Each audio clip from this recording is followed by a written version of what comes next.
Bismillahirrahmanirrahim. Assalamu alaikum, dear students. Welcome to the online NMDCAT session of Stars Academy, Head Office, Johor Town. Today we are going to discuss about phenols. So let's get started. जी तो students हम बात कर रहे हैं phenol की। Phenol में सबसे पहला हिस्सा हम जो डिस्कस करेंगे वो इसका नॉमेनक्लेचर होगा। आप जानते हैं कि फिनोल्स के अंदर बेंजीन के साथ एक OH ग्रुप लगा होता है। इसे आप हाइड्रोक्सी बेंजीन भी कह सकते हैं और या फिर इसे फिनोल कहा जाता है। फिनोल का नॉमेनक्लेचर बेंजीन के डेरिवेटिव के तौर पर लिखा जाता है। फिनोल में जो OH ग्रुप लगा है, आप बेंजीन के हवाले से जानते होंगे, FSC में लिखा हुआ था कि कुछ ग्रुप ऐसे हैं जो OH यानी कि OH ग्रुप इससे ज्यादा प्रायोरिटी रखते हैं जब वो बेंजीन के साथ लगे हों, और कुछ ग्रुप ऐसे हैं जो OH से कम प्रायोरिटी रखते हैं। तो अगर मैं एक सीरीज बनाऊं on the basis of priority of groups attached to benzene, तो काम के ग्रुप सिर्फ जो हमें काम आएंगे उनकी बात चल रही है। कार्बोक्सिलिक ग्रुप है, इसकी प्रायोरिटी ज्यादा होती है OH से। इसी तरीके से CHO ग्रुप, जैसे बेंजल्डिहाइड ग्रुप भी अगर वो बेंजीन में लगा हो तो मॉलिक्यूल को कहते हैं बेंजल्डिहाइड, उसकी प्रायोरिटी भी OH से ज्यादा है। इस बात का मतलब ये है कि अगर बेंजीन के साथ OH के साथ साथ in addition to OH CHO या COOH ग्रुप भी लगा होगा, तो आप फिनोल का नाम ज्यादा प्रायोरिटी वाले ग्रुप की बेस पर चेंज कर देंगे। मसलन यहां पर OH ग्रुप लगा हुआ है, साथ COOH ग्रुप भी लगा हुआ है, तो प्रायोरिटी वाइज ये दोनों ग्रुप, हालांकि और भी ग्रुप हैं, आप जानते हैं साइनाइड ग्रुप भी हो सकता है, लेकिन ये दो ग्रुप ऐसे हैं जिनकी प्रायोरिटी OH से ज्यादा है। जब इनकी प्रायोरिटी OH से ज्यादा है तो अब यहां पर हम इनको, अगर COOH लगा है तो उसे 1 कह देंगे, बेंजल्डिहाइड लगा है तो उसे 1 कह देंगे एल्डिहाइड ग्रुप को, और फिर नंबरिंग शुरू करेंगे बेंजीन के कार्बन एटम्स की उस तरफ से जहां से ज्यादा सब्स्टिट्यूएंट करीब पड़ते हैं। तो यहां पर एक ही सब्स्टिट्यूएंट है, वो OH है, और OH लगा हुआ है सेकंड कार्बन पर। यहां नाम हो जाएगा 2 हाइड्रोक्सी, और अगर COOH लगा हो बेंजीन के साथ तो नाम हो जाता है बेंजोइक एसिड। कंपाउंड का नाम हो गया 2 हाइड्रोक्सी बेंजोइक एसिड। एक तो ये बात हो गई। इसी तरीके से अगर एल्डिहाइड ग्रुप यहां लगा होता तो 2 हाइड्रोक्सी बेंजल्डिहाइड हो जाता। ये दो ग्रुप के अलावा मेजॉरिटी ऑफ द ग्रुप्स जिनका हम जिक्र करेंगे वो सब के सब प्रायोरिटी में OH से नीचे आते हैं। इसका मतलब ये है कि उन सब की नंबरिंग आपने करनी है OH को 1 मानते हुए। ऐसे कौन से ग्रुप हैं? तो OH जो है वो प्रायोरिटी में आगे है NH2 से, इसी तरीके से OR से और R से। इसी तरीके से हेलोजेंस लाइक क्लोरीन, ब्रोमीन और आयोडीन जो हैं वो भी प्रायोरिटी में हाइड्रोक्सिल ग्रुप से कम हैं। यहां इस बात को समझने के लिए मैं आपके सामने एक एग्जाम्पल कोट करता हूं, फिर कुछ प्रैक्टिस MCQs देखेंगे इस इंफॉर्मेशन को एलैबोरेट करने के लिए। इंफॉर्मेशन से मेरी मुराद ये है कि अगर मैं यहाँ बेंजीन बनाता हूँ और उसके साथ OH लगा देता हूँ फॉर एग्जाम्पल, और OH के साथ यहाँ पर जस्ट इमेजिन NH2 मैंने यहाँ लगा दिया है और इस कंपाउंड का नाम मैं सोच रहा हूँ, तो यहाँ पर OH मैंने पहले ही बता दिया कि COOH और CHO के अलावा आमतौर पर OH जिसके साथ भी लगा होता है FSC के नॉर्म्स के मुताबिक वहां पर OH को प्रायोरिटी दी जाती है, यानी कि OH से नंबरिंग शुरू की जाती है। और फिर आप देखते हैं कि आगे कार्बन्स किस तरह हैं, 2, 3, 4। एक बात याद रहे कि बेंजीन में खास बात इस तरह है कि अगर आपने एक ही सब्स्टिट्यूएंट की पोजीशन बतानी हो तो फिर आप चाहे एक तरफ से चलें या दूसरी तरफ से, यहाँ पर जिस तरह ये 4 पर है तो ये 2 3 4 यहाँ पे भी 4 पर आ रहा है और आप जहां से करीब पड़ रहा हो वो वहां से नंबरिंग शुरू कर सकते हैं। फिलहाल ये 4 पर दोनों तरफ से आ रहा है तो आप नाम रखेंगे 4 पर NH2 यानी कि अमाइनो ग्रुप लगा हुआ है और साथ फिनोल लिखा हुआ है, 4 अमाइनो फिनोल। सही है जी बात। तो ये इसका नाम हो गया, नंबरिंग का रूल हमने देख लिया। इसी बात को अब हम बेस बनाएंगे और बेस बनाकर हम यहाँ मुख्तलिफ जो ग्रुप्स हैं उनके हिसाब से आपसे 3 क्वेश्चंस करेंगे ताकि एक एक करके जो कॉम्प्लेक्सर सिचुएशंस हैं उनकी तरफ हम जा सकें। एक रूल ऑर्गेनिक कंपाउंड के जो जनरल रूल हैं वही फॉलो होंगे जी, कोई एक्सेप्शन नहीं है। यहाँ पर रूल क्या है कि आपने जो प्रायोरिटी है यहाँ पे इसे 1 कह दिया है, OH को 1 कह दिया है। उसके बाद अब जो ब्रांचेज हैं आपने उन्हें नंबर दे देना है, अल्फ़ाबेटिकली नंबर देंगे। जो अल्फ़ाबेटिकली वर्ड पहले आता है उससे आप जो है ना वो जो ज़्यादा करीब पड़ी है, पहली बात क्या है कि जो ब्रांच करीब पड़ेगी उसको उस तरफ से आप नंबरिंग शुरू करेंगे। अगर 2 ब्रांचेस इक्वल डिस्टेंस पर आ जाएं, 2 फंक्शनल ग्रुप इक्वल डिस्टेंस पर आ जाएं तो फिर जिसका नाम अल्फाबेटिकली पहले आता है यानी कि BC से पहले आता है फॉर एग्जांपल, CI से पहले आता है फॉर एग्जांपल, तो फिर आप जो अल्फाबेटिकली पहले आता है उसे प्रायोरिटी देंगे। इस उसूल को ध्यान में रखते हुए चलें फिर एक सवाल लिखते हैं। सवाल ये है कि आपके पास ये कंपाउंड है बेंजीन का, डेरिवेटिव है, इधर मैंने OH लगा दिया। OH के बाद यहाँ पर मौजूद है Cl और यहाँ मौजूद है Br, Cl और Br लगे हुए हैं और सवाल ये है कि what is the name of this compound. ये जो कंपाउंड आपके सामने है इसका नाम क्या है? ऑप्शंस बना रहे हैं, देख लें। 2 क्लोरो 4 ब्रोमो हाइड्रोक्सी बेंजीन या फिर 2 क्लोरो 4 ब्रोमो बेंजीन या फिर 2 क्लोरो 4 ब्रोमो 1 फिनोल या फिर 2 क्लोरो 4 ब्रोमो फिनोल। तो 4 वेरिएंट्स हमने यहां आपके सामने लिखे। इस कंपाउंड का नाम आखिर क्या होना चाहिए? आप देख सकते हैं कि मैंने बड़ा सिंपलीफाई कर दिया है। 2 ग्रुप्स मैंने यहाँ क्लासीफाई कर दिए हैं जो OH से ज़्यादा प्रेफरेंस रखते हैं। अगर ये ग्रुप मौजूद होंगे तो फिर आप फिनोल को फिनोल नहीं कहेंगे बल्कि हाइड्रोक्सी जो है वो सब्स्टिट्यूएंट के तौर पे OH को लेंगे। बाकी अक्सरियत जो ग्रुप्स की है उनमें आप OH को प्रेफरेंस देते हैं और कंपाउंड का नाम फिनोल पर ख़त्म होता है, हाइड्रोक्सी बेंजीन पर ख़त्म नहीं होता। तो ये हाइड्रोक्सी बेंजीन तो नहीं हो सकती। साफ जाहिर है कि OH लगा हुआ है तो OH का वजह से कंपाउंड का नाम बेंजीन होना, बेंजीन तो नहीं रहेगा, वो तो फिनोल बन जाएगा।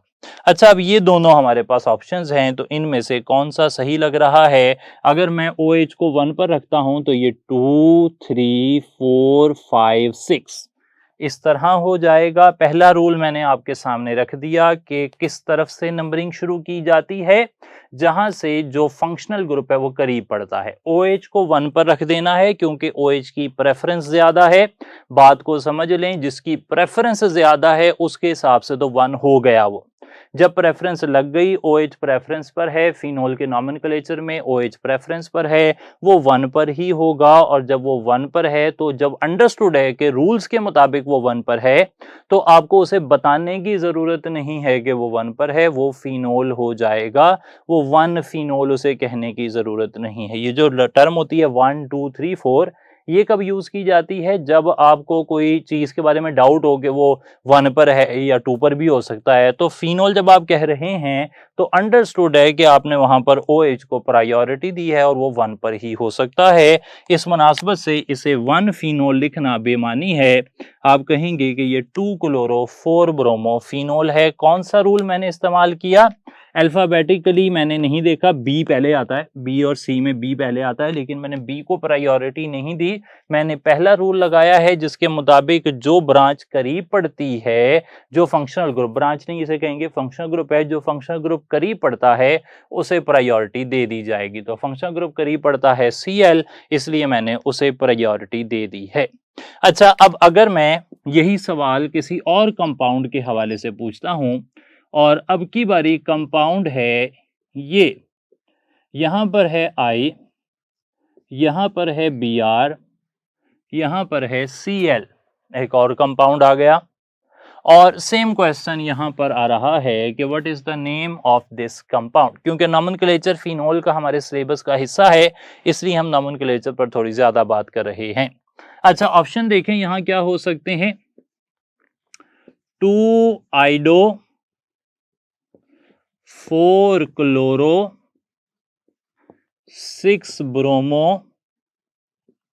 Hydroxy benzene. बीटा ऑप्शन है 2 आइडो 4 chloro 6 bromo phenol. Charlie option है 2 bromo 2 आइडो 4 chloro phenol. And the last one delta option बन रहा है यहां पर 2 bromo 4 chloro 6 आइडो phenol.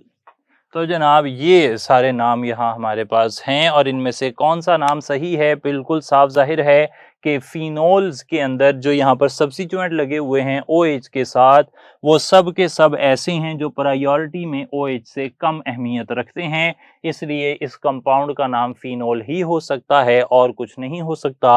Hydroxy benzene नहीं हो सकता, और उसके बाद बाकी सब में तो फिनोल ही है। तो चलें एक एक करके देखते हैं। ये वाली बात को जरा समझें, बीटा ऑप्शन पर ज्यादा हमने गौर करना है। बीटा ऑप्शन को समझने के लिए मैं स्टार्टिंग कंपाउंड को देखता हूं। OH 1 पर है, OH 1 पर है, तो अब आगे दो रास्ते हैं। एक रास्ता ये है कि मैं यहां से Br 2 पर बन रहा है, और अगर मैं उस तरफ से आऊं तो I भी 2 पर बन रहा है। तो Br 2 पर आ सकता है, I 2 पर आ सकता है। अब इन दोनों में से मैं किसको ज्यादा अहमियत दूंगा? क्या मैं Br को ज्यादा अहमियत दूंगा या मैं I को ज्यादा अहमियत दूंगा? तो देखने वाली बात यह है, मैंने बता दिया कि जब आपने फिनोल कह देना है तो 1 पोजीशन डिसाइड हो चुकी है कि वो OH की है, और 1 पोजीशन के बाद फिर आपने सिर्फ और सिर्फ एक ऑर्डर जो है फॉलो करना है। पहले कि कौन सी ब्रांच करीब पड़ रही है या कौन सा फंक्शनल ग्रुप करीब पड़ रहा है। तो ये भी 2 पर है, वो भी 2 पर है, ये क्राइटेरिया तो फेल हो गया। इसके बाद कौन सा क्राइटेरिया है? इसके बाद क्राइटेरिया है अल्फाबेटिक ऑर्डर। जो अल्फाबेटिकली पहले आएगा आप उसे पहले नाम देंगे। तो अल्फाबेटिकली B ब्रोमो वो पहले आता है I आइडो से, तो ब्रोमो को आप प्रेफरेंस देंगे। ये 2 पर आ जाएगा, फिर 3, फिर 4, फिर 5, फिर 6। आप ऐसे नहीं कर सकते कि 1 के बाद इसे भी 2 कह दें उसे भी 2 कह दें, ऐसे कोई नाम नहीं बन सकता। जब आप एक तरफ से चेन को नंबरिंग शुरू करेंगे तो फिर आप पूरे सिस्टम को उसी तरह नंबरिंग करेंगे। यानी कि ऐसे नहीं हो सकता कि 2 ब्रोमो 2 आइडो दोनों हो जाएं, ऐसे नहीं हो सकता। और ये भी नहीं हो सकता कि अगर Br और I सेकंड सब, पहला सब्स्टिट्यूएंट तो OH है ना, OH तो प्रेफरेंस ले गया, उसके बाद Br और I एक जितने फासले पर हों और आप I को प्रेफरेंस दे दें, ऐसे भी नहीं होगा। क्यों नहीं होगा? क्योंकि अल्फाबेटिकली I जो है वो बाद में आता है। सही हो गई थी बात। एक बात मैं यहाँ पर और क्लियर कर दूं कि जो 9th चैप्टर में, क्योंकि नॉमेनक्लेचर फिनोल का सेपरेट जो है वो ऐसे डिस्कस नहीं किया हुआ, सिलेबस में लिखा हुआ है, तो हम ना फिनोल को 9th चैप्टर की ही जो सिलेबस 9th चैप्टर जो हमारा एफएससी का है उसके अंदर जो नॉमेनक्लेचर लिखा है उसी से चंक्स ऑफ रूल्स जो हैं उन्हें एक्सट्रैक्ट करके यहाँ पर अप्लाई कर रहे हैं। तो याद रखना है आपने कि 9th चैप्टर के बेंजीन के नॉमेनक्लेचर के रूल्स में ऐसे लिखा हुआ है कि अगर सब्स्टिट्यूएंट जो हैं वो जो प्रायोरिटी ऑर्डर है उसमें ना हो तो फिर आप जो है ना एक ख़ास तरह नॉमेनक्लेचर जो है वो चलाते हैं। वो जो बेंजीन के बारे में बात सही है जो आप पढ़ेंगे वहाँ पर, वो मैं कोट भी नहीं कर रहा क्योंकि उससे कन्फ्यूजन क्रिएट हो सकती है। मैंने जो रूल आपके सामने रखा है आप इस रूल पर ध्यान दें और इस रूल के मुताबिक जब आप OH को प्रायोरिटी दे चुके हैं, OH को 1 पर रख चुके हैं, कंपाउंड का नाम फिनोल फिनोल फिनोल डिसाइड हो चुका है, अब इसके बाद जिस भी सब्स्टिट्यूएंट का नाम रखा जाएगा, पहली बात वो जो करीब पड़ रहा है उसको आप प्रेफरेंस देंगे, जैसा कि इससे पहले मैंने यहां पर Cl को प्रेफरेंस दी थी। अगर दोनों बराबर जगह पर आ जाएं तो जो अल्फाबेटिकली पहले आता है अल्फाबेट उसको आपने प्रेफरेंस देनी है। दो ही रूल हैं, तीसरा नहीं है, इन्हीं पर आपने अमल करना है। इसको आप जो ना अच्छे तरीके से ज़हन नशीन कर लें। पहले ये एग्जाम्पल, फिर दो सब्स्टिट्यूएंट वाली एक खास एग्जाम्पल जिसमें Cl करीब पड़ रहा था, और फिर 3 सब्स्टिट्यूएंट वाली ऐसी एग्जाम्पल जिसमें 2 सब्स्टिट्यूएंट बराबर फासले पर आ रहे थे। ये सब जानबूझकर एक सीक्वेंस में पूछे गए हैं ताकि आपको एक एक करके हर रूल के बारे में इंफॉर्मेशन मिले। अगर ज्यादा प्रायोरिटी वाला ग्रुप आ जाए तो OH के साथ क्या होता है, अगर OH को प्रायोरिटी मिले एक सब्स्टिट्यूएंट आए तो क्या होता है, OH को प्रायोरिटी मिले दो सब्स्टिट्यूएंट आए अलग अलग फासले पर फिर क्या होता है, OH को प्रायोरिटी मिले 3 सब्स्टिट्यूएंट आए और 2 सब्स्टिट्यूएंट एक जितने फासले पर आ जाएं, पहला सब्स्टिट्यूएंट जो है वो जो Br और I हैं वो एक जितने फासले पर आ जाएं तो क्या होता है। तो ये सब आइडियाज जो हैं वो हमने यहाँ पर क्लियर किए हैं। आगे चलते हुए मैं कुछ बात कर लेता हूँ फिजिकल प्रॉपर्टीज की, क्योंकि फिनोल की फिजिकल प्रॉपर्टीज भी सिलेबस का हिस्सा बनाई गई हैं। तो फिनोल की फिजिकल प्रॉपर्टीज कोई बहुत ज्यादा जो है वो टेक्निकल बात उसमें नहीं है, आसान है और कुल मिलाकर तकरीबन 1-1.5-2 लाइन में उन्हें डिस्कस किया गया है टेक्स्ट बुक के अंदर। फिनोल जो होती है ये एक कलरलेस डीलिक्विसेंट सॉलिड होती है जी। फिनोल एक सॉलिड होती है। डीलिक्विसेंट जो है ना, आप इस तरह समझ लें कि डीलिक्विसेंट मॉइस्चर एब्जॉर्बर स्पीशी होती है।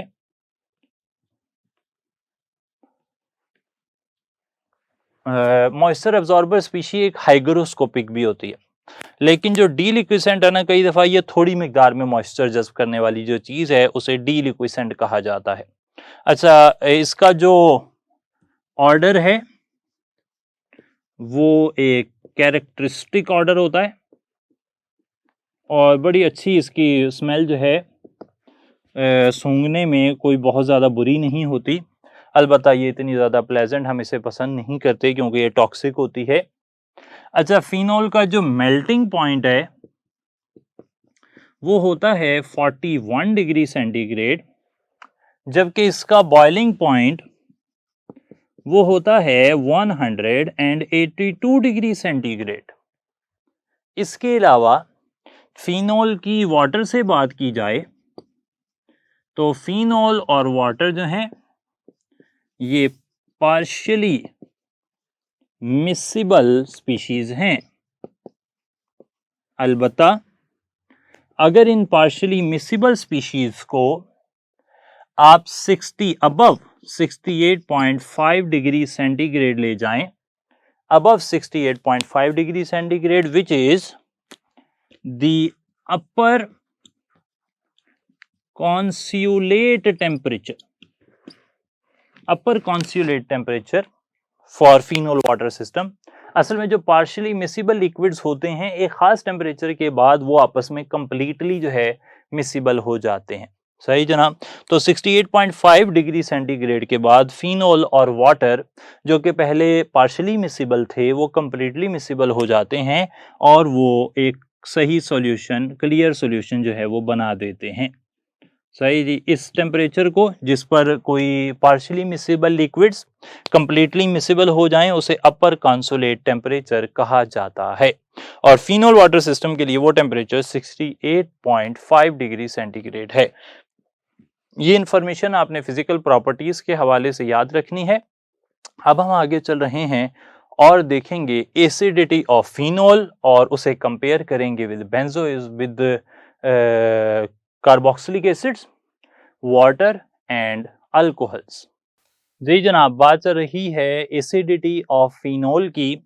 पहले कुछ फैक्ट्स एंड फिगर्स देख लेते हैं about the acidity of phenol. तो पहली इंफॉर्मेशन तो ये है कि फिनोल जो है it is a weak acid, बहुत ज़बरदस्त एसिड नहीं है, ये एक वीक एसिड है। और वीक एसिड होने की वजह से यहाँ पर हमें 3 प्रॉपर्टीज़ जो हैं वो देखनी पड़ती हैं। पहली बात तो ये है कि फिनोल जो कि एक वीक एसिड है, अगर आप इसे सोडियम कार्बोनेट से या सोडियम बाइकार्बोनेट से मिलाएंगे तो ये रिएक्शन शो नहीं करती, क्योंकि ना ये सोडियम कार्बोनेट और सोडियम बाइकार्बोनेट भी वीक बेस होते हैं। तो वीक एसिड वीक बेस ये रिएक्शन ना होने के बराबर होता है आमतौर पर। इसी तरीके से ये अगर चाहते हैं आप कि ये लिटमस पेपर जो होता है, आमतौर पर लिटमस पेपर 2 कलर में आते हैं, एक होता है ब्लू, एक होता है रेड। तो जो ब्लू को रेड कर दे उसे आप एसिड कहते हैं। तो फिनोल इतना अच्छा एसिड नहीं है कि ये लिटमस पेपर के कलर को चेंज कर सके। अलबत्ता इन प्रिंसिपल ये एसिड है। इसी वजह से देखने में आया है कि फिनोल जो है वो सोडियम के साथ रिएक्शन करके हाइड्रोजन और सोडियम हाइड्रो ऑक्साइड के साथ रिएक्शन करके सॉल्ट और वाटर बनाता है, जो कि एग्जैक्टली एसिड की प्रॉपर्टीज हैं। फिनोल की एक और प्रॉपर्टी इसकी पीएच है, जो कि तकरीबन 5 to 6 होती है। पीएच से रिलेटेड ही एक और प्रॉपर्टी देख लें, वो है pKa और वो होती है 10। यहाँ और थोड़ा सा बेहतर कर लेते हैं, pKa देख लें। pKa हमने देखी 10 है, तो बात कर लेते हैं Ka की। Ka की वैल्यू है 1.3 इंटू 10⁻⁻10 यहाँ पर फिनोल के लिए, जो कि एक वीक एसिड है। अच्छा, फिनोल एक वीक एसिड है तो इसके वीक एसिड होने की वजह क्या है, वो वजह यहाँ पर हम डिस्कस करने लगे हैं। होता यह है कि जो फिनोल है OH, अगर ये एज एन एसिड बिहेव करे तो इसके अंदर से H पॉजिटिव निकल जाएगा। एसिड वो स्पीशी होती है जो प्रोटॉन देती है। इसके बाद यहां पर बच जाएगा O नेगेटिव, इसे कहते हैं phenoxide ion. Phenoxide ion is, important बात है लिख लेते हैं, phenoxide ion is resonance stabilised. Phenoxide ion resonance stabilised होने की वजह से इसके बनने के इम्कान ज्यादा होते हैं और ये स्टेबल चीज है, इसलिए फिनोल ज्यादा से ज्यादा फिन ऑक्साइड आयन बनाना चाहती है। इसी वजह से फिनोल ज्यादा रिएक्टिव है या एसिडिक है, क्योंकि इसका प्रोडक्ट जो है वो रेजोनेंस स्टेबलाइज्ड है। और why it is resonance stabilised, इसको जरा समझ लें। रेजोनेंस स्टेबलाइज इस वजह से है कि ये नेगेटिव चार्ज अंदर सर्कुलेट कर सकता है और ये ऑर्थो पैरा पोजीशन पर ट्रेवल कर सकता है। इस तरीके से नेगेटिव चार्ज आगे आ जाएगा और आगे शिफ्ट हो जाएंगे। इससे हम काफ़ी अहम इंफॉर्मेशन अभी डिराइव करने लगे हैं। तो ये वाली चीज़ जो है ये और एसिड बन गई।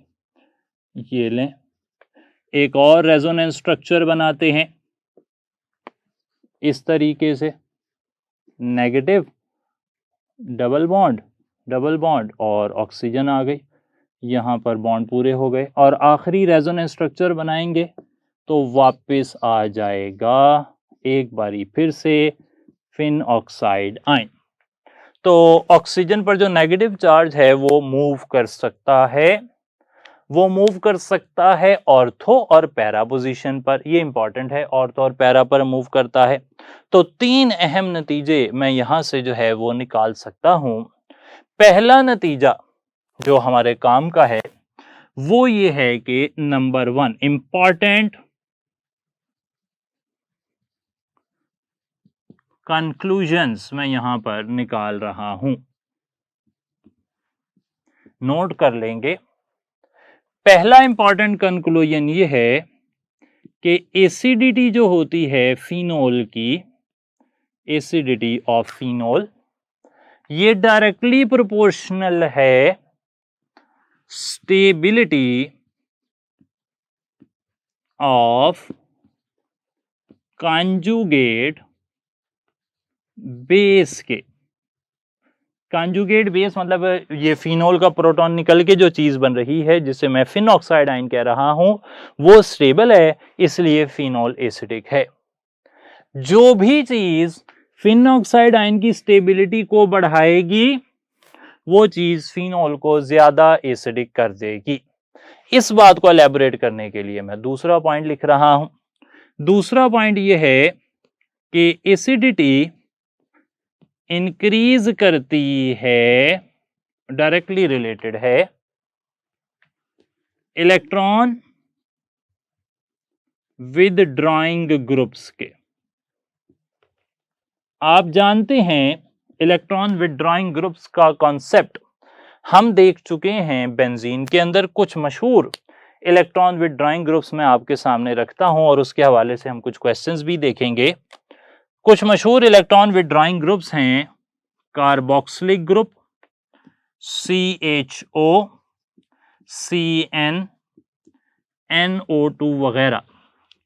अगर ये ग्रुप्स बेंजीन के अंदर या फिनोल के अंदर लगे होंगे तो वो फिनोल को एसिडिक बना देंगे। ऐसा क्यों है? इसलिए कि ऑक्सीजन अपने इलेक्ट्रॉन दे रहा है बेंजीन रिंग को, बेंजीन रिंग के ऑर्थो पर फॉर एग्जांपल नेगेटिव है। अगर ऑर्थो पर कोई इलेक्ट्रॉन विदड्रॉइंग ग्रुप होगा तो उसे वो इलेक्ट्रॉन ले लेगा। सही है जी, वो इलेक्ट्रॉन ले लेगा तो इनडायरेक्टली वो इलेक्ट्रॉन कहां से ले रहा है? ऑक्सीजन से इलेक्ट्रॉन। ऑक्सीजन से इलेक्ट्रॉन ऑर्थो पे आते हैं, ऑर्थो से इलेक्ट्रॉन विदड्रॉइंग ग्रुप पे चले जाते हैं, तो इलेक्ट्रॉन्स जो है ना डीलोकलाइज हो रहे हैं, इलेक्ट्रॉन्स आगे से आगे मूव कर रहे हैं, यहां पर ज्यादा रेजोनेंस होगी। सही है जी, जब ये ग्रुप लगे होते हैं ना इलेक्ट्रॉन विदड्रॉइंग ग्रुप तो ये रेजोनेंस को बढ़ा देते हैं, इलेक्ट्रॉन अपने पास ले आते हैं, रेजोनेंस स्ट्रक्चर बढ़ जाते हैं। और आपने क्या पढ़ा बेंजीन में? जितने रेजोनेंस स्ट्रक्चर ज्यादा उतनी स्टेबिलिटी जो है उतनी स्टेबिलिटी का ज्यादा हो जाएगी। तो अगर इसके रेजोनेंस स्ट्रक्चर फिलहाल 1 2 3 4 5 बन रहे हैं और जब इलेक्ट्रॉन विदड्रॉइंग ग्रुप लगा होगा तो 6 या 7 बन गए तो फिर क्या हो जाएगी? फिर आप कहेंगे कि एसिडिटी बढ़ जाएगी। इसी तरीके से एसिडिटी इनवर्सली प्रोपोर्शनल है इलेक्ट्रॉन डोनेटिंग ग्रुप्स के। जितने इलेक्ट्रॉन डोनेटिंग ग्रुप्स ज्यादा होते हैं उतनी बेंजीन की एसिडिटी कम हो जाती है। मशहूर इलेक्ट्रॉन डोनेटिंग ग्रुप्स जो हैं उनमें R एल्काइल ग्रुप जो है, और OH ये भी इलेक्ट्रॉन डोनेटिंग ग्रुप है, और NH2 ये भी इलेक्ट्रॉन डोनेटिंग ग्रुप है। तो समरी बात की ये है कि अगर ये ग्रुप लगे होंगे तो एसिडिटी बढ़ जाएगी फिनोल की। बेंजीन के फिनोल के अंदर अगर ये ग्रुप लगे होंगे तो एसिडिटी बढ़ जाएगी, और ये ग्रुप लगे होंगे तो एसिडिटी कम हो जाएगी। सही है जी बात। तो ये 3 इंपॉर्टेंट कंक्लूजन्स हैं और इन्हीं कंक्लूजन्स को इस्तेमाल करते हुए मैं एक जनरल ट्रेंड लिख रहा हूं। वो ट्रेंड भी इंपॉर्टेंट है। देखा यह गया है कि जो एसिडिटी है उसमें कार्बोक्सिलिक एसिड्स जो हैं ये सबसे ज्यादा एसिडिक होते हैं। उसके बाद carbonic acid H2CO3, carbon dioxide को पानी में डालें तो बनता है, उसके बाद फिनोल ज्यादा एसिडिक है, उसके बाद वाटर ज्यादा एसिडिक है, और सबसे कम एसिडिक स्पीशी है अल्कोहल। तो ये ट्रेंड आपने याद रखना है। अब ट्रेंड आपके पास आ गया, इलेक्ट्रॉन विड्रॉइंग ग्रुप्स का इफेक्ट आपके पास आ गया, स्टेबिलिटी ऑफ कॉन्जुगेट बेस का इफेक्ट आपके पास आ गया। तो कुछ क्वेश्चंस देखते हैं और इस इंफॉर्मेशन को अप्लाई करते हैं अपनी अंडरस्टैंडिंग को बेहतर करने के लिए। फॉर एग्जाम्पल, पहला सवाल मैं आपसे ये पूछ रहा हूं कि आइडेंटिफाई द स्ट्रॉन्गेस्ट एसिड। तो 4 एसिड हैं, आपने बताना है इसमें से स्ट्रॉन्गेस्ट एसिड कौन सा है। फॉर एग्जाम्पल, पहला ऑप्शन है OH यानी कि फिनोल है, दूसरा ऑप्शन है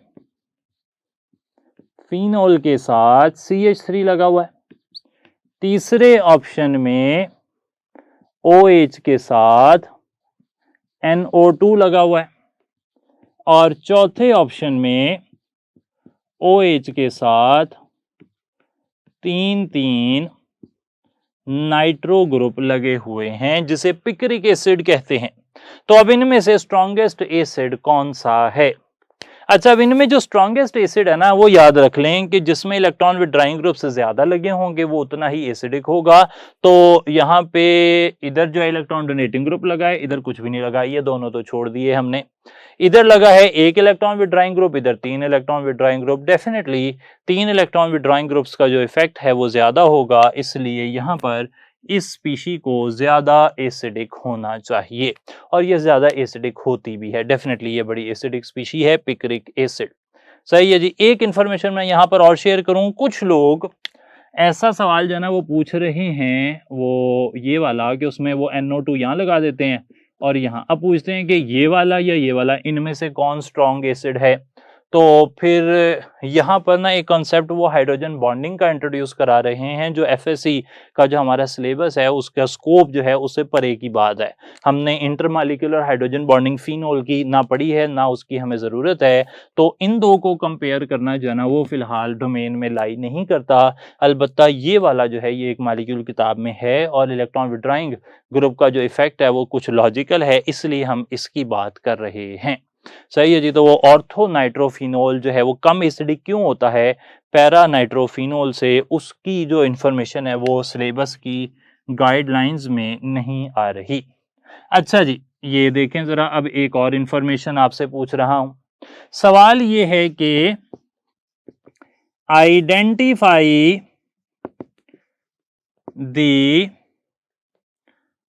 stable most conjugate base. 4 conjugate basis लिखी जा रही हैं, आपने बताना है इनमें से सबसे स्टेबल कौन सी है। तो ऑप्शन लिख रहा हूं, सबसे पहले RO नेगेटिव, बीटा लिख रहा हूं OH नेगेटिव, चार्ली लिख रहा हूं फिन ऑक्साइड, इस तरह ये लिख लेते हैं, और डेल्टा लिख रहा हूं RCOO नेगेटिव। तो अब इनमें से सबसे स्टेबल कॉन्जुगेट बेस कौन सी है? यहां इस इंफॉर्मेशन को समझने के लिए मैं इस्तेमाल करता हूं पहला इंपॉर्टेंट कंक्लूजन, जो रिलेट करता है स्टेबिलिटी ऑफ कॉन्जुगेट बेस को एसिडिटी से, और कहता है कि जितना कॉन्जुगेट बेस स्टेबल होगी उतना ही किसी चीज की एसिडिटी ज्यादा होगी। इस बात को मैं इस्तेमाल करता हूं यहां पर। कार्बोक्सिलिक एसिड सबसे अच्छा एसिड है, कार्बोक्सिलिक एसिड की एसिडिटी सबसे ज्यादा है। इसका मतलब क्या है कि इसकी जो कॉन्जुगेट बेस है वो सबसे ज्यादा स्टेबल होगी। दूसरे नंबर पर कौन सी कॉन्जुगेट बेस स्टेबल होगी? कार्बोनिक एसिड की। तीसरे नंबर पर कौन सी स्टेबल होगी? फिनोल की, यानी कि फिनॉक्साइड आयन। चौथे नंबर पर स्टेबल कौन सी होगी? वाटर की, यानी कि हाइड्रोक्साइड आयन। पांचवें नंबर पर सबसे कम स्टेबल कौन सी होगी? अल्कोहल की, RO नेगेटिव। तो जितना कोई एसिड अच्छा होगा उतनी ही उसकी कॉन्जुगेट बेस की स्टेबिलिटी ज्यादा होगी। डायरेक्ट रिलेशन है दोनों चीजों के दरमियान में। यहां पर सबसे स्टेबल बेस होगी RCOO नेगेटिव की, और इसी मुनासबत से मैं यहां पर आपके सामने लिख देता हूं कि ये जो ट्रेंड मैंने लिखा है ये एसिडिटी का ट्रेंड है, और अब जो ट्रेंड मैं लिख रहा हूं वो लिख रहा हूं स्टेबिलिटी ऑफ कॉन्जुगेट बेस का। और स्टेबिलिटी ऑफ कॉन्जुगेट बेस में जो कार्बोक्सिलिक एसिड की कॉन्जुगेट बेस है वो कार्बोनिक एसिड की कॉन्जुगेट बेस से ज्यादा स्टेबल है, वो फिनोल की कॉन्जुगेट बेस से ज्यादा स्टेबल है, वो हाइड्रोक्साइड से ज्यादा स्टेबल है, वो एल्क ऑक्साइड से ज्यादा स्टेबल है। ये आ गई स्टेबिलिटी ऑफ कॉन्जुगेट बेस की जो टर्म्स में हमने एसिडिटी को डिफाइन कर लिया। तो ये दो क्वेश्चंस आपने देख लेने हैं। इसी सिलसिले का एक सवाल अभी हम थोड़ी देर में देखेंगे, लेकिन फिलहाल अब हम बात कर रहे हैं कि कौन से ऐसे रिएक्शन हैं जो फिनोल देती है जिन्हें इलेक्ट्रोफिलिक सब्स्टिट्यूशन या एरोमेटिक सब्स्टिट्यूशन कहा जाता है। हम बात कर रहे हैं फिनोल की इलेक्ट्रोफिलिक एरोमेटिक सब्स्टिट्यूशन की। फिनोल्स बेंजीन के डेरिवेटिव्स हैं, और बिल्कुल बेंजीन के तरीके से यहाँ पर कुछ ग्रुप्स इंट्रोड्यूस करवाए जा सकते हैं। फिनोल में जो OH ग्रुप लगा है वो ऑर्थो और पैरा डायरेक्टर है, तो आने वाले सब्स्टिट्यूएंट को ये भेज देता है ऑर्थो और पैरा पोजीशन पर। हम यहाँ भी एक टेबल बनाएंगे और टेबल की मदद से हम अहम इंफॉर्मेशन जो रिएक्शंस किए जाते हैं फिनोल के उनके बारे में इकट्ठी करेंगे। तो सबसे पहले मैं एक इंफॉर्मेशन लिख लेता हूं कि फिनोल किस रिएक्टेंट से मिल रही है, और जिस भी रिएक्टेंट से मिल रही है उससे मिलने के लिए क्या कंडीशंस रिक्वायर्ड हैं। एक बात तो पक्की है कि फिनोल की रिएक्टिविटी बेंजीन से बेहतर होगी। इसकी वजह यह है कि OH जो है it is an electron donating group, या फिर आप ऐसे कह सकते हैं कि जो OH है ये एक एक्टिवेटर ग्रुप है। ये बेंजीन की रिएक्टिविटी को बढ़ा देता है। इससे फायदा ये होगा कि जिन कंडीशंस में बेंजीन रिएक्ट करती थी उससे आसान कंडीशन में फिनोल जो है वो रिएक्ट कर सकती है। ये बात आपने याद रखनी है। और मैंने बताया था कि फिनोल की रिएक्टिविटी कई दफ़ा टॉलुइन से भी बेहतर कंडीशंस में हो जाती है। अच्छा, तो रिएक्टेंट की अगर बात की जाए तो हम 4 इलेक्ट्रोफिलिक सब्स्टिट्यूशन रिएक्शंस देखते हैं बेंजीन फिनोल के।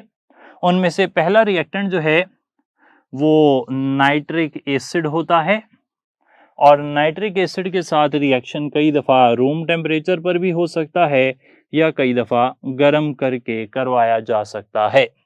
अच्छा, यहाँ पर जो रिएक्शन हो रहा है अगर गर्म करके आप करवाते हैं तो उसका प्रोडक्ट होता है पिक्रिक एसिड।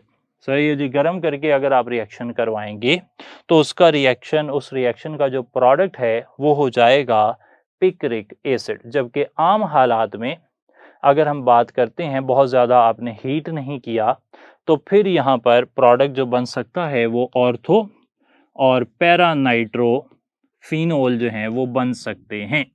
ऑर्थो और पैरा नाइट्रोफिनोल यहाँ पर हासिल हो जाएंगे आपको। अच्छा, इसके बाद अगर बात की जाए रिएक्टेंट एक और, तो रिएक्टेंट हो सकता है सल्फ्यूरिक एसिड। यहाँ याद रहे एंड पर बल्कि हमें जो है मेंशन कर देना चाहिए, पहले वैसे मेंशन करना चाहिए था, वो ये है कि यहाँ पर जो इलेक्ट्रोफाइल आ रहा है वो कौन है। इलेक्ट्रोफाइल जो आ रहा है पहले केस में वो है NO2 पॉजिटिव, और इलेक्ट्रोफाइल में कोई नई बात नहीं है जी। इलेक्ट्रोफाइल वही वाले हैं जो कि इससे पहले आपने देखे हुए हैं बेंजीन की इलेक्ट्रोफिलिक सब्स्टिट्यूशन के अंदर। अच्छा, सल्फ्यूरिक एसिड के केस में जो सल्फ्यूरिक एसिड है वो आम रूम टेम्परेचर पर डाला जाता है, और यहाँ से जो इलेक्ट्रोफाइल आता है वो SO3 आता है। कोई बहुत ज़्यादा खास कंडीशन की यहाँ पर ज़रूरत नहीं पड़ती। अच्छा, तो जो सल्फ्यूरिक एसिड है उसके साथ रिएक्शन आमतौर पर थोड़ा गर्म करके करवाया जाता है, तो ये कंडीशन जो है ना हीट वाली तो कम से कम लगानी ही पड़ेगी। यहाँ पर ऑर्थो हाइड्रोक्सी और पैरा हाइड्रोक्सी जो बेंजीन सल्फोनिक एसिड है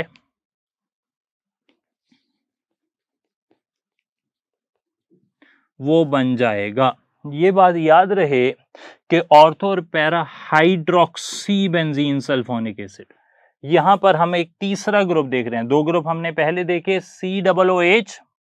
थोड़ी देर पहले आप अगर देखें तो हमने कहा था COOH की प्रेफरेंस OH से ज्यादा है, CHO की प्रेफरेंस OH से ज्यादा है। अब हमने देखा SO3H की प्रेफरेंस भी OH से ज्यादा है। इसी वजह से हम प्रोडक्ट का नाम जो है ortho hydroxy benzene sulphonic acid रख रहे हैं या para hydroxy benzene sulphonic acid रख रहे हैं, यानी कि हम हाइड्रोक्सी ग्रुप को 1 पर नहीं मान रहे, हम सल्फोनिक एसिड को जो है सल्फोनिक ग्रुप को प्रेफरेंस दे रहे हैं। बेंजीन सल्फोनिक एसिड में सल्फोनिक ग्रुप को जिस तरह हमने रिएक्टेंट 2 यहां लिखे, तो एक और रिएक्टेंट जो हो सकता है वो हो सकता है ब्रोमीन। सही है जी, ब्रोमीन भी रिएक्शन कर सकता है, ब्रोमीन वाटर आप उसे कहते हैं। कंडीशन कोई बहुत ज़्यादा ख़ास यहाँ पर ज़रूरत नहीं पड़ती। यहाँ से जो हमारा प्रोडक्ट बनता है, प्रोडक्ट यहाँ पर हेडिंग डाल लेनी चाहिए।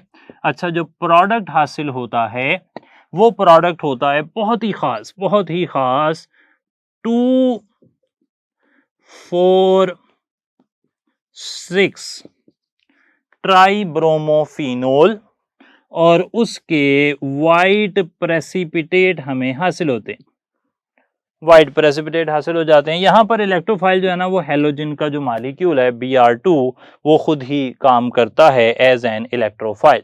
तो ये हिस्सा जो है हमारा इलेक्ट्रोफाइल का हो गया। 3 हमने यहाँ पर रिएक्शंस देखे और 3 रिएक्शंस के बाद एक रिएक्शन हमारा जो है वो बच जाता है। वो रिएक्शन है विद फॉर्मेल्डिहाइड, और फॉर्मेल्डिहाइड के रिएक्शन के अंदर हमारा जो प्रोडक्ट होगा उसे हम कहेंगे कि वो बेकालाइड बन रहा है।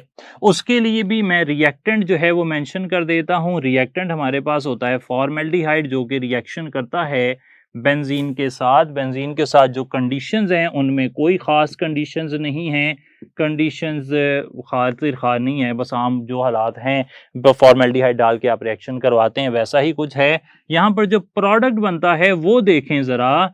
प्रोडक्ट बनता है पहले हालात में ऑर्थो हाइड्रोक्सी बेंजाइल अल्कोहल या फिर पैरा हाइड्रोक्सी बेंजाइल अल्कोहल। सही है जी, ऐसे बन जाएगा ऑर्थो और para hydroxy benzyl alcohol.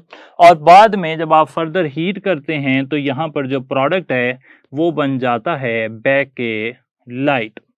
Bakelite बन जाता है। यहाँ पर इलेक्ट्रोफाइल की अगर बात की जाए तो वो जो फॉर्मेल्डिहाइड का मॉलिक्यूल है वही इलेक्ट्रोफाइल का काम कर रहा है। तो इलेक्ट्रोफाइल का काम कर रहा होता है फॉर्मेल्डिहाइड का molecule.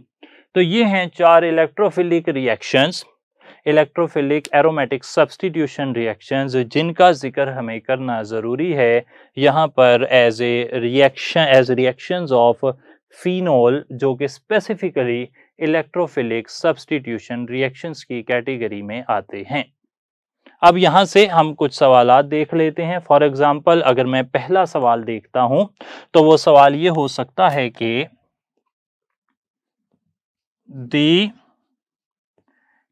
Electrophilic atom in case of reaction between phenol and formaldehyde is.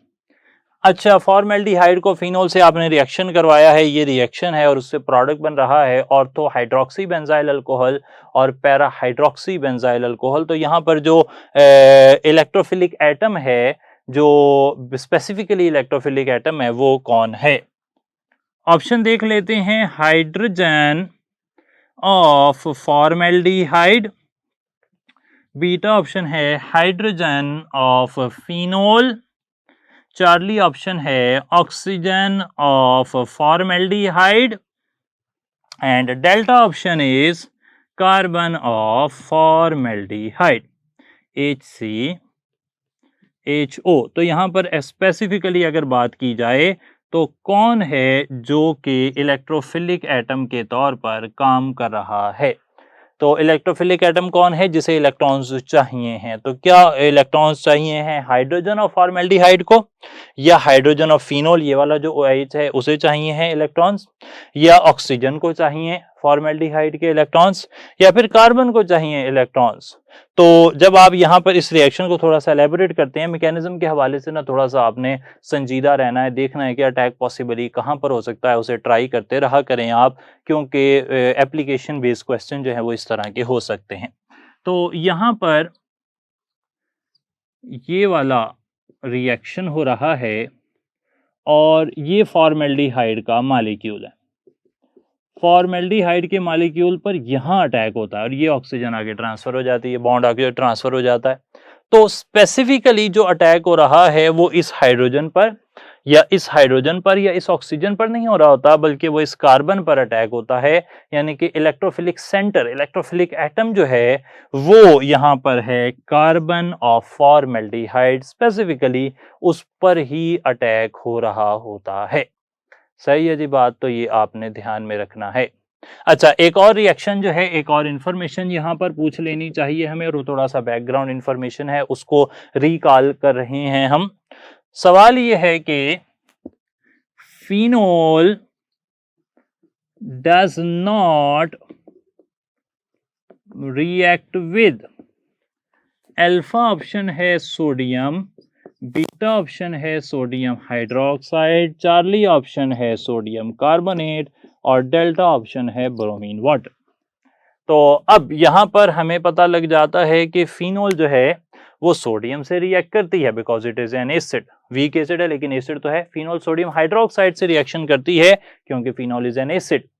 लेकिन फिनोल ब्रोमीन वाटर के साथ भी फिनोल रिएक्शन करती है और 2,4,6 ट्राई ब्रोमोफिनोल बनाती है, जो कि वाइट प्रेसिपिटेट होते हैं। लेकिन फिनोल सोडियम कार्बोनेट के साथ रिएक्शन नहीं करती, क्योंकि सोडियम कार्बोनेट जो होता है वो खुद एक वीक बेस है और फिनोल एक वीक एसिड है, इसलिए दोनों चीजें आपस में रिएक्ट नहीं करती। सही हो गई जी बात। अच्छा, एक और सवाल है वो जरा समझते हैं, और उसके लिए थोड़ी सी पहले जगह बना लेते हैं, फिर देखते हैं कि सवाल क्या पूछा जा रहा है। देख रहे हैं जी एक और क्वेश्चन, और क्वेश्चन ये पूछा जा रहा है कि introduction of successive nitro groups to phenol requires more drastic conditions because, सवाल बहुत ही जबरदस्त एक जो है ना एप्लीकेशन बेस्ड क्वेश्चन है। सवाल ये है कि फिनोल में अगर आप देखें कि आम जो पहला नाइट्रो ग्रुप है वो 25 डिग्री सेंटीग्रेड पर इंट्रोड्यूस हो जाता है, लेकिन अगर आपने 2,4,6 ट्राई नाइट्रो फिनोल जो है वो बनाना है तो आपको उसके लिए ज्यादा हार्श कंडीशंस जो हैं वो लगानी पड़ती हैं। इतने कम टेम्परेचर पर जिस पर पहला ग्रुप इंट्रोड्यूस हुआ है, तीसरा ग्रुप जो है वो उतनी जल्दी इंट्रोड्यूस नहीं होता। आखिर इसकी वजह क्या है? OH is electron donating, beta option है OH is electron withdrawing, charlie option है NO2 is electron donating, delta option है nitro group is electron withdrawing. तो क्या वजह है कि फिनोल के अंदर अगर आपने पहला नाइट्रो लगाया है तो कम टेम्परेचर लगा था, कम ड्रास्टिक कंडीशंस थी, लेकिन अगर आप तीसरा या दूसरा या तीसरा नाइट्रो ग्रुप लगाना चाहते हैं तो आपको मुश्किल हालात का सामना करना पड़ता है। इसकी वजह क्या है? पहला ऑप्शन देखें, OH इज इलेक्ट्रॉन डोनेटिंग। क्या ये बात सही है? जी हाँ, अपनी जगह तो सही है, लेकिन क्या ये इस वजह से है फिनोल की रिएक्टिविटी जो है वो NO2 डालने से मुश्किल होती जा रही है, ज्यादा टेम्परेचर लग रहा है, तो क्या OH के इलेक्ट्रॉन डोनेटिंग होने की वजह से ये हो रहा है? बात को समझें जरा। OH यहां पर लगा हुआ है, वो इलेक्ट्रॉन डेंसिटी को बढ़ा रहा है, वो इलेक्ट्रॉन डोनेटिंग है। उसने वेलकम किया NO2 को कि वो आकर ऑर्थो पर लग जाए। अब जब NO2 लगा तो उसके बाद रिएक्टिविटी स्लो डाउन हो गई। इसका मतलब है कि OH का तो प्रॉब्लम नहीं है, OH तो इलेक्ट्रॉन डोनेटिंग है, उसने तो वेलकम किया NO2 को, लेकिन NO2 के आने के बाद हालात खराब हो गए। NO2 के बाद अब मजीद टेम्परेचर चाहिए, मजीद गर्म करना पड़ रहा है, तो प्रॉब्लम फिर OH का तो ना हुआ, प्रॉब्लम तो NO2 का हुआ। पहला NO2 लगता है रिएक्टिविटी कम, दूसरा लगता है और कम, तीसरा लगाना पड़ता है तो बड़ी मेहनत करनी पड़ती है। तो यहां से सीख क्या रहे हैं हम कि असल प्रॉब्लम OH का नहीं है, NO2 का है। No doubt OH electron donating है, लेकिन OH के इलेक्ट्रॉन डोनेटिंग होने की वजह से हालात मुश्किल नहीं हो रहे। तो ये राइट बात तो है, बात सही है, लेकिन ये रेलेवेंट, ये रीजन नहीं है। मैंने आपको कहा था कि कई दफा कुछ सवाल ऐसे आते हैं जिनके अंदर जो ऑप्शन होते हैं ना, उनमें कोई ऑप्शन ऐसे हो सकते हैं जो अपनी जगह दुरुस्त बात हो, सही बात हो, लेकिन वो उस सवाल का जवाब ना हो जो पूछा गया है। सही है जनाब। मिसाल के तौर पर अगर कोई आदमी है और आजकल जिस तरह कोई पेपर कर रहा है फॉर एग्जांपल, और वो पेपर कर रहा है और उससे आप सवाल पूछते हैं कि भाई आप जो है ना, दो लोग बातें कर रहे थे पेपर में, आप उनसे कहते हैं कि क्या आपने अपने पिछले बैठे हुए स्टूडेंट से इस सवाल का जवाब पूछा है। आपको लगा कि शायद उसने पूछा है और वो आपने कहा कि क्या आपने अपने पीछे बैठे हुए स्टूडेंट से इस सवाल का जवाब पूछा है, तो उसके आंसर में अगर वो कह दे कि जी मैं आज जो है ना नीला पेन जो है वो घर भूल आया हूँ, तो हो सकता है वो नीला पेन घर ही भूल आया हो, लेकिन ये उस सवाल का जवाब नहीं है जो आपने पूछा है। सही है जनाब। बिल्कुल इसी तरीके से OH इलेक्ट्रॉन डोनेटिंग है, ये सही बात है, कोई मसला नहीं है इसमें। लेकिन यहां पर जो सवाल पूछा गया है वो ये कि सक्सेसिव NO2 ग्रुप डालने पर ड्रास्टिक कंडीशन की जरूरत क्यों पड़ती है। हमने कहा कि इसकी वजह यह है कि बेसिकली जो NO2 है वो इलेक्ट्रॉन विदड्रॉइंग ग्रुप है, वो बेंजीन को डीएक्टिवेट करता है। OH बेंजीन की रिएक्टिविटी को बढ़ा रहा था, उसने NO2 को आने में मदद की, आसानी पैदा की। NO2 ने आके हालात मुश्किल किए, दूसरा NO2 आया और मुश्किल हो गए, तीसरे के आने के लिए सक्सेसिव NO2 ग्रुप्स डालने के लिए आपको ज्यादा मुश्किलात का सामना करना पड़ रहा है। इसकी वजह मैंने फिर बता दी कि NO2 जो है वो इलेक्ट्रॉन विदड्रॉइंग ग्रुप है। सही है जी बात, तो ये आपने ध्यान में रखना है। अच्छा, एक और बात देख लेते हैं। एक और क्वेश्चन यहाँ पर जो पूछा जा सकता है, यहाँ सारे सवाल जो ना बहुत एक छोटा सा डोमेन है उसके इर्द गिर्द ही घूम रहे होते हैं, और वो डोमेन है बेंजीन की, जो काफ़ी हमने उसके पहले बात कर ली है इलेक्ट्रोफिलिक सब्स्टिट्यूशन रिएक्शंस की, तो उसके हवाले से जो है वो घूम रही है। और उसी बात को लेकर हम यहाँ पर एक पहले कंपैरिजन बना देते हैं अल्कोहल्स का और फिनोल्स का, क्योंकि वो भी जो है उसमें भी हमें ये वाले रिएक्शंस जो हैं वो मदद कर सकते हैं। अच्छा, एक सवाल लिखा हुआ है कि टॉपिक की हेडिंग है कि अल्कोहल और फिनोल में आप फ़र्क कैसे कर सकते हैं, ये हमने सोचना है। तो कुछ बुनियादी फ़र्क बता देता हूँ, फिर केमिकल टेस्ट नोट कर लेंगे जिनसे हम अल्कोहल और फिनोल में फ़र्क कर सकते हैं। तो जो बुनियादी फ़र्क हैं वो ये हैं कि यहाँ पे अल्कोहल के साथ एक एल्काइल ग्रुप लगा होता है, जबकि फिनोल ग्रुप जो है फिनाइल ग्रुप जो है, जिसे आप एराइल या फिनाइल ग्रुप कहते हैं, वो फिनोल के अंदर लगा होता है। अगर बात की जाए एसिडिटी की, तो उस हवाले से यहाँ पर जो आपको pKa मिलती है वो मिलती है 16 से 20 तक, जबकि यहाँ पर जो pKa मिलती है आपको वो मिलती है सिर्फ और सिर्फ 10, यानी कि रिलेटिवली ज़्यादा है। pKa जो है वो अल्कोहल की ज़्यादा होती है और फिनोल की कम होती है। अगर बात की जाए अल्कोहल की रिएक्शन विद सोडियम के साथ, तो ये सोडियम से रिएक्शन करता है, और फिनोल जो है वो भी सोडियम से रिएक्ट करता है। तो ये जो है ना, ये डिस्टिंग्विश की वजह नहीं बन सकता अल्कोहल और फिनोल की। इसके मुकाबले में अगर हम बात करते हैं सोडियम हाइड्रोक्साइड की, तो सोडियम हाइड्रोक्साइड अल्कोहल से रिएक्शन नहीं करता, जबकि फिनोल सोडियम हाइड्रोक्साइड में डिसॉल्व हो जाता है। ये इंफॉर्मेशन इस्तेमाल हो सकती है to distinguish between alcohols and phenols, और ये आपको क्वेश्चन की फॉर्म में भी आ सकता है। इसके अलावा देखा जाए तो हम बात कर सकते हैं कि अगर आपके पास ब्रोमीन वाटर हो तो ब्रोमीन वाटर भी अल्कोहल के साथ रिएक्शन नहीं देती, जबकि जो फिनोल है वो ब्रोमीन वाटर के साथ रिएक्शन करके वाइट प्रेसिपिटेट बना देता है। तो ये एक और फर्क करने का तरीका आ गया। एक फर्क करने का तरीका हमने अल्कोहल्स में भी पढ़ा था। अल्कोहल्स के अंदर हमने ये बात की हुई है कि अल्कोहल्स को अगर आप ल्यूकास टेस्ट करवा दें, ल्यूकास टेस्ट जो है वो बेसिकली HCl और ZnCl2 के साथ करवाया जाता है।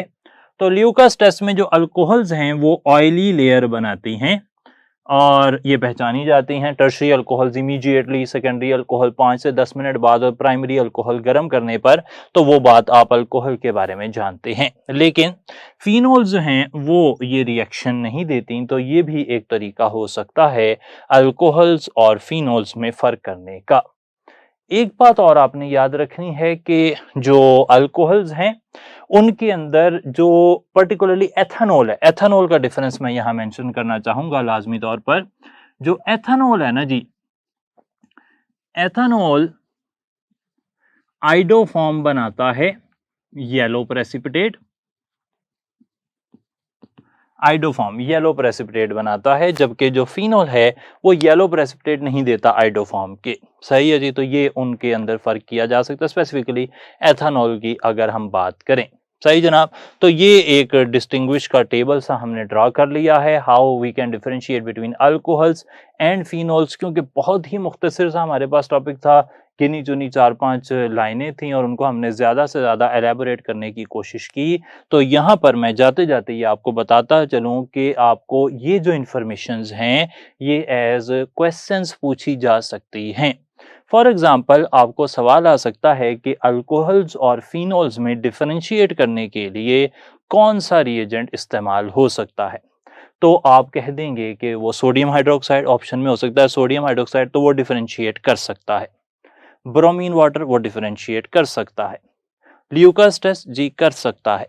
ये भी याद रहे कि सोडियम हाइड्रोक्साइड में फिनोल डिसॉल्व होती है, कोई कलर नहीं आता है सच। ब्रोमीन वाटर जो है उसके साथ व्हाइट प्रेसिपिटेट बनते हैं, जबकि अल्कोहल के व्हाइट प्रेसिपिटेट नहीं बनते। ल्यूकास टेस्ट में अल्कोहल ऑयली लेयर बनाती है, जबकि फिनोल ऑयली लेयर नहीं बनाती। स्पेसिफिकली आइडोफॉर्म टेस्ट में एथेनॉल आइडोफॉर्म टेस्ट देता है, जबकि फिनोल आइडोफॉर्म टेस्ट नहीं देता। तो ये एक ओवरव्यू है, आज का काम हमारा यहीं तक है और इंशाल्लाह अब नेक्स्ट टाइम आपके साथ टॉपिक की डिस्कशन होगी, उसमें देखेंगे हम कि क्या-क्या सवालात आप सीख चुके हैं। उसके बाद फिर आगे चलते हुए इंशाल्लाह एल्डिहाइड्स और कीटोन्स के साथ आपसे मुलाकात होगी। थैंक यू सो मच जी, अस्सलाम वालेकुम।